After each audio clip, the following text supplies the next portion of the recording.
ನನ್ನ ಹೆಸರು Ashika, first year BVoc TMFM ಇಂದ. ನಾನು ಇವತ್ತು ದ ಗಾಡ್ ಫಾದರ್ ಎನ್ನುವ ಮೂವಿಯ ರಿವ್ಯೂವನ್ನು ಹೇಳ್ತೇನೆ. ದ ಗಾಡ್ ಫಾದರ್ ಇದು 1972 ಅಲ್ಲಿ ರಿಲೀಸ್ ಆದ ಮೂವಿ. ಇದನ್ನು ಡೈರೆಕ್ಟ್ ಮಾಡಿದವರು ಫ್ರಾನ್ಸಿಸ್ ಫೋರ್ಡ್ ಕೊಪ್ಪೋಲಾ.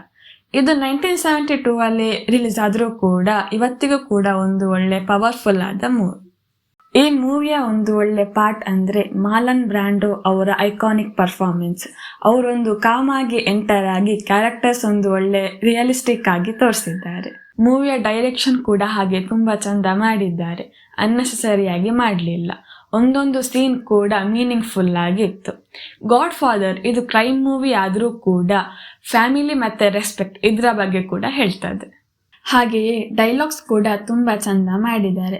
ನೋಡ್ತಾ ನೋಡ್ತಾ ಟೆನ್ಷನನ್ನು ಬಿಲ್ಡ್ ಮಾಡ್ತದೆ.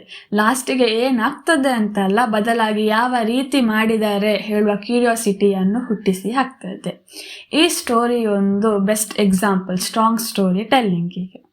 ಓವರಾಲ್ ಆಗಿ ಹೇಳೋದಾದರೆ ಇದು ಫುಲ್ ಲೆಂತ್ ಮೂವಿ ಆದರೂ ಕೂಡ ಬೋರ್ ಫೀಲಿಂಗನ್ನು ಕೊಡುವುದಿಲ್ಲ. Thank you.